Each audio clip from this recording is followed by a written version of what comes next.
I want to ask you about China, because I think China is the greatest geopolitical threat we face. They've got these hypersonic missiles that are apparently avoiding some of our detection capabilities. Very scary stuff. Again, this barely comes up in our establishment media right now. In fact, there's a lot of pro-China talk that happens these days.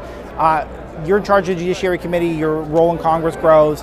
What is the message to China going forward? Well, right now, unfortunately, I think the big takeaway in my mind is when you project weakness from the Oval Office, bad people around the planet will do bad things.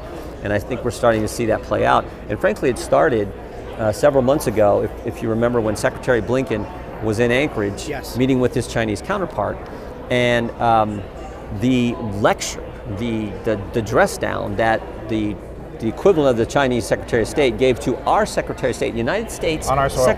On our soil was just so wrong. And you got to ask yourself the question, would that ever happen to Mike Pompeo in a Trump administration?